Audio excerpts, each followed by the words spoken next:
Hi everyone, आप लोग को मालूम है कि बिहार बोर्ड ने ऑफिशियल मॉडल पेपर जारी कर दिया है। आप लोग को जो क्वेश्चन पूछा जाएगा इसी तरीक़ा से जो बिहार बोर्ड ने ऑफिशियल मॉडल पेपर जारी की है। अब की बार जो क्वेश्चन का पैटर्न चेंज किया है 2020 के अकॉर्डिंग से जो है अब की बार जो पूछा जाएगा 2021 में जो क्वेश्चन जो है दुगना कर दिया है आप लोग को।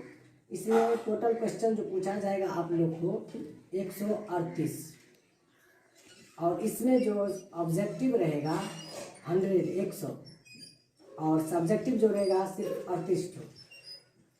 इसमें सिर्फ ऑब्जेक्टिव जो 100 पूछा जाएगा उसमें सिर्फ हमको जवाब देना होगा 50 प्रश्न का ही।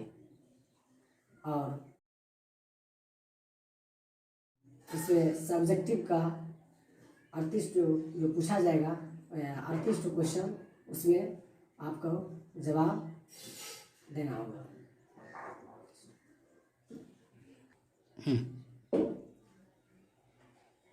अब मैं ऑब्जेक्टिव 100 क्वेश्चन जो करने जा रहा हूँ आप लोग के बीच, जो आपको सॉल्यूशन और आंसर के साथ मैं दे रहा हूँ यहाँ।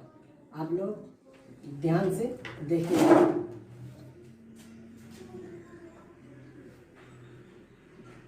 पहला क्वेश्चन है आपका 92/115 का सरलतम रूप क्या है। इसको हम सरल करना है, यानी इसको जो है काट के हल्लू करना है। जो इसको काटेंगे जो हम 92 को, तो 23 चौको 92 और 23 5 15, 23 से कट जाता है। इसका आंसर हो गया 4/5। देखिए यहाँ बी नंबर ऑप्शन करेक्ट है। 2 नंबर आगे चलते हैं। हम 2 नंबर क्वेश्चन है कि 2 परिमेय संख्याओं के बीच अधिकतम कितनी परिमेय संख्या हो सकती है। आप लोग को मालूम होगा, पढ़े होंगे कि 2 परिमेय संख्याओं के बीच जो अधिकतम परिमेय संख्या होती है वह अनंत होती है, अनंत होती है। इसमें जो ऑप्शन है डी नंबर करेक्ट है। अगला चलते हैं हम 3 नंबर क्वेश्चन। अब निम्नलिखित किसका दशमलव प्रसार शांत है। आप लोग भी पढ़े होंगे। दशमलव प्रसार जानने के लिए हम क्या करते हैं, पहले p/2 पावर n और गुने 5 पावर n के रूप में जो भी फॉर्म में रहता है वह दशमलव प्रसार शांत होता है। और यहाँ हम देख लेते हैं, जांच लेते हैं सबको। एक का पहला क्वेश्चन में दिया है 7/88। ये तो इसको लिखेंगे 7/88 को, तो हो जाए 22 चौक 88, 2 गुने 2 गुना 4 4 गुना 8,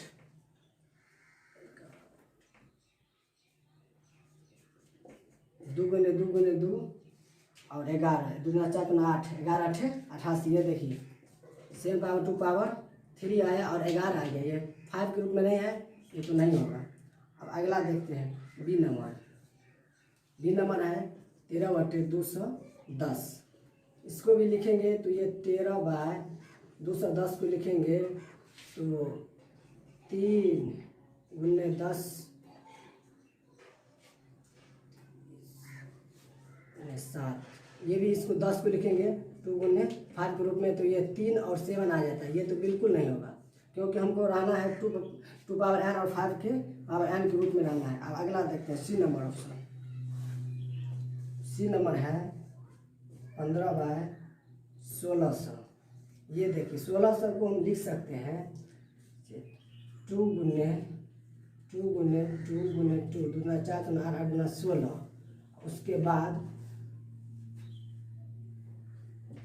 5 गुने 5, फिर गुने 2 गुने 2। ये आ गया लगभग 2 पावर हो जाएगा आपको 1 2 3 4 5 6 और गुने 5 पावर 2। ये बिल्कुल आ गया उस फॉर्म में p/2 पावर n और 5 पावर n के रूप में। ये बिल्कुल ऑप्शन जो हो जाएगा आपको सी।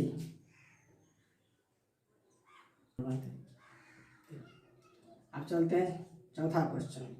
चौथा में कह रहा है आपको बहुपद dy square plus by plus a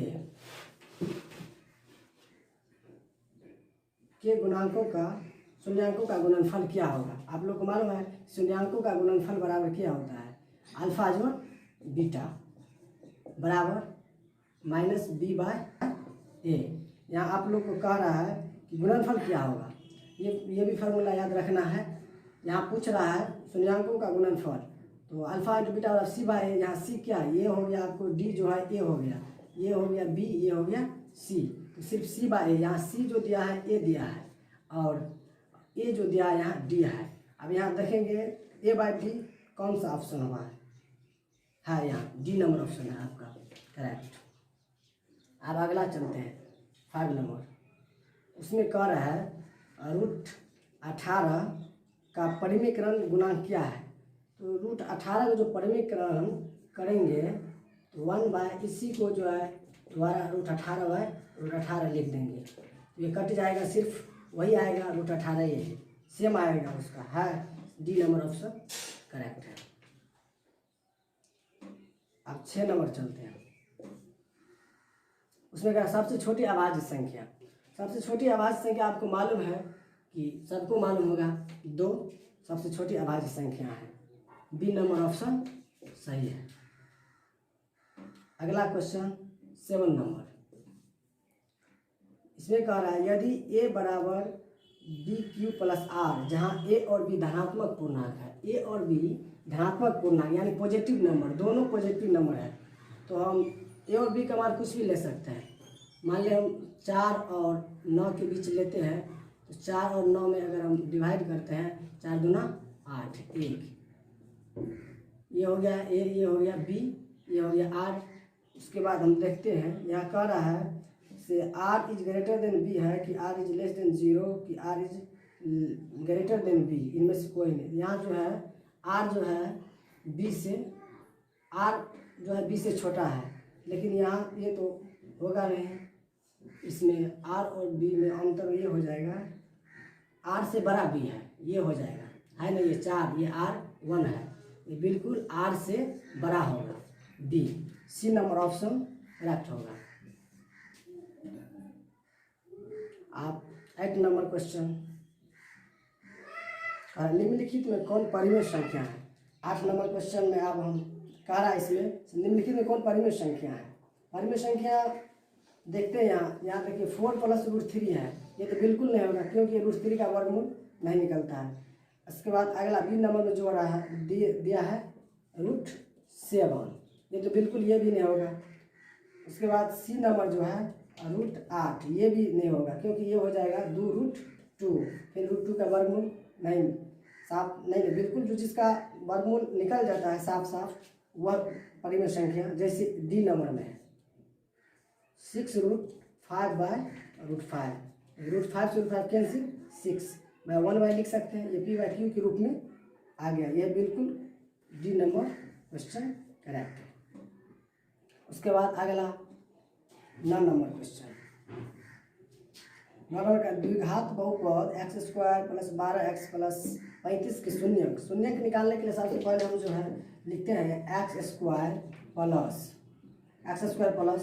12x plus 35 के शून्यक निकालने के सबसे पहले हम इतना के बराबर 0 कर देंगे। इसके बाद हम इसका गुणनखंड तो सब आप लोग जानते ही होंगे, x² प्लस इसको 35 को अगर हम साथ में एलसीएम ले लेते हैं 5/7, 5 और 7 यानी 5 और 7 आ गया, जबकि 5x लिखेंगे इसको 7x, 7 5 12, 7 5 35।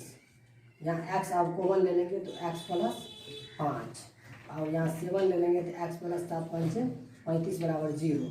यहाँ से हो गया x प्लस 7 और x प्लस 5 बराबर 0 और यहाँ से x प्लस 7 बराबर 0, x बराबर -5 और x प्लस 5 बराबर 0, x बराबर -5। यहाँ कह रहा है हमको से इसमें कौन ऑप्शन जो है इसका दोनों धनात्मक है कि दोनों ऋणात्मक कि दोनों बराबर कि एक धनात्मक एक दूसरा ऋणात्मक। यहाँ जो देख रहे हैं बिल्कुल दोनों उत्तर जो हमको आया एक्स का मान -5 और -7 दोनों ऋणात्मक है। इसमें कौन सा ऑप्शन है दोनों ऋणात्मक? बी नंबर ऑप्शन करेक्ट है, दोनों ऋणात्मक होगा। अब 10 नंबर क्वेश्चन, निम्नलिखित में कौन अपरिमेय संख्या, अपरिमेय संख्या जिसका वर्गमूल जो है साफ साफ नहीं निकलता, जैसे इसमें दिया है √121, तो इसमें जो है √21 का तो वर्गमूल निकल जाएगा 11 गुने 11, ये तो बिल्कुल नहीं होगा। उसके बाद अगला दिया है √196, इसका भी निकल जाएगा क्योंकि 13 में 14 होगा, 14 गुने 14 196, तो 14 हो गया इसका, ये भी नहीं होगा। उसके बाद अगला देखते हैं √27 है, और √27 तो 27 को निकालेंगे 3 गुने 3, 2 रूट में रहता है एक बाहर और एक रूठे में रहेगा। यहाँ देखिए 3 और √3 हो गया है, √3 का वर्गमूल तो निकलेगा नहीं क्योंकि ये दशमलव आ जाएगा 1.723 ऐसे करके आता है, इसे तो साफ साफ नहीं निकला, ये बिल्कुल यही होगा अपरिमेय संख्या, सी नंबर क्वेश्चन। और डी में जो दिया 289, ये तो बिल्कुल 289 का जो निकलता है 17, ये भी निकल गया, लेकिन ये जो है ये अपरिमेय संख्या है, सी नंबर आपको करेक्ट है। अब चलिए 11 नंबर चलते हैं। 11 नंबर में कह रहा है बहुपद 5y² और -25 का शून्य। इससे पहले भी क्वेश्चन एक दिया था शून्य निकालने के लिए, यहाँ शून्य निकालने के सबसे पहले इतना के बराबर 0 कर देंगे, उसके बाद हम लिखेंगे 5y² और 25 जो साइड ले जाएंगे तो प्लस में हो जाएगा, और यहाँ से y² बराबर 25/5, ये जो है डिवाइड में आ जाएगा 5 5 25, y² बराबर 5। आप लोग को मालूम है स्क्वायर हटता है तो प्लस माइनस रूट में जाएगा 5, तो y का मान यहाँ क्या होगा +√5 और -√5, ये दो ऑप्शन है, इसमें कौन है ऑप्शन? ये तो पहला आया है -+√5 में पहला दिया है 5 -5, ये तो बिल्कुल नहीं होगा। और बी नंबर में दिया है √5 और -5, ये भी नहीं होगा। सी नंबर क्वेश्चन करेक्ट होगा क्योंकि यहाँ दिया है √5 और -√5, ये करेक्ट होगा। अब अगला चलते हैं 12 नंबर।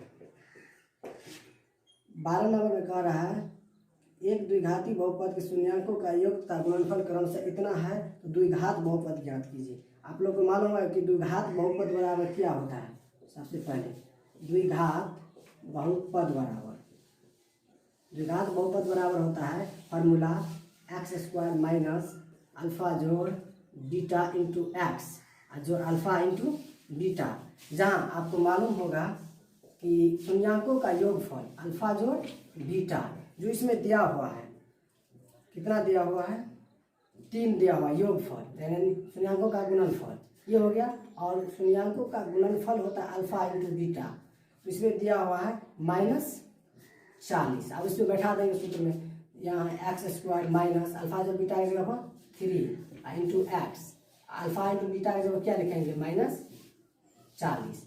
यहाँ से देखिए x² minus 3x minus plus में गुना होगा तो माइनस होगा 40, इसमें देखेंगे कौन सा ऑप्शन है x² माइनस 3x और -40। पहला नंबर क्वेश्चन करेक्ट है, पहला ही नंबर होगा ऑप्शन इसका। उसके बाद 13 नंबर कह रहा युग्म समीकरण इतना का हल, यानी x + 2y बराबर दिया हुआ है 4 और एंड दिया हुआ है 2x + 4y बराबर 8। इसको कह रहा है कौन सा एक हल है कि दो हल की कोई हल नहीं, क्या अनगिनत है। आपको मालूम होगा कि इसमें जो है इसको हम बोलते हैं A1 और इसको बोलते हैं A2, ये हो गया B1 B2, ये हो गया C1, ये हो गया C2। इसको लिखेंगे हम यहाँ A1/A2 दिया हुआ यहाँ A1/2, उसके बाद लिखेंगे B1/B2, यहाँ लिखेंगे तो 2/4, तो 2 एक 2 2 दूना 4, 1/2 ये भी आया। उसके बाद लेंगे C1/C2 तो 4/8, 4 एक 4, 4 दूना 8। देख रहे हैं यहाँ A1 बराबर A2 बराबर B1/B2 बराबर C1/C2। देखिए ये तीनों बराबर हो गया यहाँ। ये आप लोग को मालूम है, पढ़े होंगे कि तीनों जब बराबर होते हैं तो हल जो है अनगिनत होता है और रेखा जो है संपाती होता है। ये भी याद रखना होगा। ये हो गया अनंत।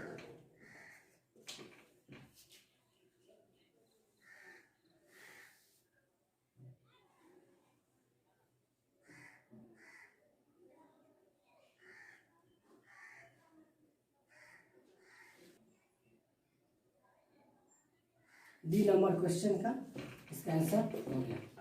उसके बाद चलिए अगला नंबर 14 नंबर कह रहा है कि यदि बहुपद x² + ax - b के शून्यक एक दूसरे के व्युत्क्रम हो। इसमें बोल रहा है x² + ax - b के शून्यक एक दूसरे के व्युत्क्रम हो तो b का मान क्या होगा। मान लेते हैं पहला शून्यक अल्फा और इसका शून्यक क्या होगा। इसका व्युत्क्रम मतलब होता है किसी संख्या को उल्टा करके उसका व्युत्क्रम हो गया, तो इसका उल्टा करेंगे 1/अल्फा। चलिए यहाँ देखते हैं, दो शून्य हो गया अल्फा, ये गुना हो गया तो अल्फा इंटू बीटा, ये हो गया। इसका फॉर्मूला क्या हो जाएगा C/A। यहाँ से देखिए अल्फा और अल्फा हम काटेंगे तो 1 बराबर C/A। अब इस समीकरण से C/A लेते, ये हो गया आपको A, ये हो गया B, ये हो गया C। चलिए यहाँ देख रहे हैं कि C के स्थान पर क्या है -B और A के स्थान पर क्या है नहीं कुछ गुणांक, तो इसका 1 तो होगा ही, शून्याङ्क का कोफिशिएंट जो बोलते हैं इसको 1। अब यहाँ से जो निकालेंगे तो -B बराबर 1, इसलिए B बराबर -1।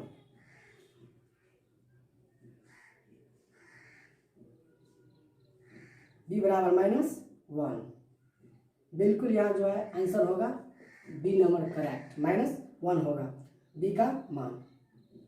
अब अगला नंबर क्वेश्चन का रहा 15 नंबर कि अर्धवृत्त का कोण क्या होता है। आप लोग को मालूम है अर्धवृत्त का कोण जो है बिल्कुल 90 डिग्री होता है। 180 नहीं बोलना, गलत हो जाएगा, ये बिल्कुल 90 डिग्री होता है। ये हमेशा याद रखना होगा। ये ऑप्शन C नंबर करेक्ट होगा। इसके बाद 16 नंबर क्वेश्चन। 16 नंबर क्वेश्चन में कह रहा है कि द्विघात समीकरण ax² + bx + c बराबर 0 जहाँ a = नॉट यानी a के बराबर 0 नहीं होगा, उसके मूल जो है वास्तविक मूल नहीं है, तो इसमें क्या होगा। आप लोग पढ़े होंगे कि जब b² + b² - 4ac = 0 होता है तो यह मूल क्या होता है, बिल्कुल वास्तविक और समान होता है। उसके बाद जो इसमें दिया हुआ question B number is greater than, उसके बाद एक पहला क्वेश्चन जो दिया है उसमें इज ग्रेटर देन 0 दिया है। इसमें इसका मूल जो है बिल्कुल जो है वास्तविक होगा। उसके बाद जो इसमें दिया है B number question b² is not 4ac, ये भी नहीं होगा। उसके बाद देखते हैं यहाँ कह रहा है जो वास्तविक मूल नहीं है, तो C में कह रहा है b² - 4ac = 0। इसके मूल तो होता है बिल्कुल वास्तविक और समान दोनों होते हैं। उसके बाद D नंबर में देखते हैं, D नंबर में बोलता है b² - 4ac is greater than 0। जब b² - 4ac जो है 0 से कम है, यानी इससे भी बड़ा 0 होगा, तो इसका जो मान वास्तविक नहीं होता है। ये इसका ही उत्तर होगा करेक्ट, D नंबर। इसका मान जो है नहीं होता है। जब D का मान जो होता है 0 से बड़ा, 0 से छोटा होता है। 17 नंबर इसके बाद क्वेश्चन जो कर रहा है अल्फा तथा बीटा समीकरण 2x² -x - 6 = 0, इसका मूल ज्ञात करने के बोल रहा है। 1/अल्फा जोड़ 1/बीटा इसका तो क्या होगा। सबसे पहले इसको हम हल कर देंगे। अल्फा जो बीटा का एलसीएम लेंगे तो अल्फा इंटू बीटा, अल्फा से अल्फा करेगा तो बीटा प्लस बीटा से बीटा करेगा तो बचेगा अल्फा। उसके बाद यहाँ क्या हो गया देखिए बीटा, यानी पहले अल्फे लिख लो, alpha plus beta by alpha into beta. उसके बाद फार्मूला मांगिए अल्फा जो बीटा किसका फार्मूला, शून्याङ्कों का योगफल। शून्याङ्कों का योगफल बराबर क्या होता है -b/a, और अल्फा इंटू बीटा में शून्याङ्कों का गुणनफल होता है। आपको मालूम होगा कि अल्फा इंटू बीटा का जो फार्मूला होता है शून्याङ्कों का गुणनफल वो C/1 होता है। यहाँ से देखिए भाग भाग ये कट जाएगा, A से A कट जाएगा, यहाँ क्या बच गया बी बाय सी। चलिए बी बाय सी आया तो इस समीकरण से आप लेते हैं, ये तो आपको हो गया ए, ये हो गया आपको बी, ये हो गया सी। तो यहाँ आया हमको माइनस बी, तो देखिए माइनस बी लेंगे तो यहाँ जो है कॉफिशिएंट नहीं कुछ तो 1 तो ही रहता है, तो यहाँ -1 और सूत्र में जो दिया है माइनस, उसके बाद सी में जो लिखेंगे तो माइनस क्या है 6, तो यहाँ जो हो जाएगा माइनस माइनस प्लस, तो +1 और -6, तो यहाँ हो जाएगा सिर्फ -1/6 ऑप्शन। इसमें कौन है -1/6? ये तो नहीं होगा, बी भी नहीं है, सी भी नहीं है, डी नंबर है, डी नंबर करेक्ट ऑप्शन है -1/6। उसके बाद अगला नंबर है 18 नंबर क्वेश्चन। 18 नंबर क्वेश्चन देखिए, तो एपी मक है समांतर श्रेणी -3, 4, 11, 18 का डॉट डॉट 21वां पद मांग रहा है, यानी कौन सा पद इसमें इसका 21वां पद कौन होगा? तो इसमें सबसे पहले हमको फार्मूला मालूम एन या टी एन आप जानते हैं, तो एन बराबर क्या होता है फार्मूला ए प्लस n-1 अगुण्य डी। तो आपको पहला ए बराबर क्या है, देखिए ये ए बराबर हो गया आपको -3, डी को निकालना आता है तो a2 - a1 होता है, यानी दूसरा पद माइनस पहला पद, तो इसमें निकालेंगे -d तो क्या होगा, तो 4 और माइनस +3, डी का मान जो है 7 हो जाएगा। अब यहाँ लिखेंगे ए का मान जो है -3 और प्लस, और एन का मान जो लिखेंगे जो पद बोलता है कैमा पद निकाला 21वां पद है जो एन का मान ये हो जाएगा, तो 21 - 1 और गुने डी का मान जो है निकाला अभी 7, तो -3 और प्लस 20 में से 21 में से जो 1 जाएगा कितना होगा 20 और गुने 7, -3 प्लस 20 सबसे कितना होगा 140, 140 में जो 3 घटेगा कितना होगा 137, कितना आया 137। देखिए पहला नंबर नहीं है, दूसरा नंबर भी नहीं है, तीसरा भी नहीं है, डी नंबर करेक्ट है 137। उसके बाद अगला देखिए 19 नंबर क्वेश्चन जो कह रहा है से निम्नलिखित में कौन द्विघात समीकरण है, द्विघात समीकरण कह रहा है इसमें, तो हल करके जांचना होगा। पहला दिया है x³ - x² = x -1 का हल, इसको हल करेंगे तो x³ - x², इसका फार्मूला क्या था -b का square, a² - b² -3 × 3ab × a - b ये होता है। उसके बाद लिखेंगे इसको x³ - x² बराबर ये हो गया x³ -1 - 3x² -3x², ये भी हो जाएगा क्योंकि इससे जो गुना हो जाएगा x² इसके माइनस प्लस हो जाएगा, ये तो कैंसिल हो जाएगा, ये इसमें माइनस नहीं होगा बिल्कुल। 3x यहाँ देखिए -3x², देखिए ये x³ कट जाएगा क्योंकि इससे आ जाएगा तो माइनस में, तो माइनस प्लस कैंसिल, यहाँ बच गया -x², इस 3x² इस साइड लाएंगे तो प्लस में हो जाएगा 3x² बराबर 3x - 1, यहाँ हो जाएगा 3 में से एगो x निकलेगा कितना हो जाएगा 2x², इस साइड लाएंगे इसको -3x - 1 0। देखिए ये द्विघात के फॉर्म में है बिल्कुल। इसे अगला अगर जांचेंगे हम तो ये अगला जो है बिल्कुल नहीं होगा क्योंकि √x में दिया है, ये तो कभी नहीं होगा क्योंकि इसका स्क्वायर करेंगे तो हो जाएगा इससे ज़्यादा, ये तो बिल्कुल नहीं होगा। उसके बाद सी नंबर में दिया है जो x + 1/x बराबर x², तो बिल्कुल नहीं, क्योंकि एलसीएम लेंगे x तो यहाँ x² है तो मल्टीप्लाई करेंगे इसको तो x³ हो जाएगा, तो ये बिल्कुल नहीं होगा, ये भी नहीं। और डी में जो है इसमें दिया है x² + 1/x² बराबर 5, ये भी एलसीएम अगर लेंगे x², यहाँ जो गुना होगा x² से x4 हो जाएगा, ये भी बिल्कुल। पहला ऑप्शन ही मेरा सही है, ये नंबर करेक्ट ऑप्शन है, ये बिल्कुल द्विघात समीकरण है। उसके बाद जो बाकी है वो गलत है। अब 20 नंबर में कह रहा है समांतर श्रेणी 80 दिया है, उसके बाद 76, 72 और 68 का डॉट डॉट कौन सा पद शून्य है यानी 0, इसका कौन सा पद शून्य है, शून्य से निकालेंगे हम, तो यहाँ से लिख लेंगे शून्य बराबर, और इसका जो पद का n का मान होता है tn जिसको बोलते हैं, तो a + n-1 गुने d। सबसे पहले यहाँ a का मान जो हो जाएगा आपको 80, डी जो निकालेंगे 76 और माइनस 80, 76 और 80 का कितना हो जाएगा -4। इसमें बैठा दीजिए, 0 के बराबर करें, क्योंकि मान तो इसमें किसका पद है जो शून्य है, तो शून्य के बराबर करेंगे। तो ए का मान हो गया आपको 80, 80 आप प्लस एम तो निकालना है हमको, कौन सा पद जो शून्य है, तो n-1 गुने डी का मान जो अभी निकाले हैं -4, 0 बराबर 80। उसके बाद माइनस गुना करेंगे तो -4 है, माइनस प्लस 4। उसके बाद जो है लिखेंगे 4 को इस साइड लाओ, तो माइनस में है, इस साइड लाएंगे तो प्लस में हो जाएगा। इसके बाद 80 या 4 84, n बराबर 84/4। 4 से जो काटेंगे तो क्या मरतबा कर देगा, 4 दूना 8, 4 1 4, 21 मरतबा। इसके मतलब इसमें पता चल गया कि कौन सा पद शून्य है, तो 21वां पद शून्य होगा। इसमें देखेंगे कौन सा पद क्या नंबर में है, देखो बी नंबर ऑप्शन करेक्ट है, क्योंकि ये जो है 21वां पद जो है इसका शून्य है। ऐसे ही हम सब के निकालेंगे। अभी तक जो हम आपको बनाए हैं 20 तक, इससे अगला वीडियो में जो है हम इससे आगे फिर आपको बताएंगे। हम पूरा 100 क्वेश्चन आप लोग को सॉल्व कराएंगे। सिर्फ इसको जो है बता रहे हैं, उसको ध्यान से देखिए, उसको सॉल्व के साथ आपको मैं आंसर देते, क्योंकि बिहार बोर्ड जो आंसर नहीं दिया है, जो मॉडल पेपर जो जारी किया है उसके आंसर नहीं दिया। हम आपको 100 क्वेश्चन करवाएंगे, सब्जेक्टिव भी कराएंगे।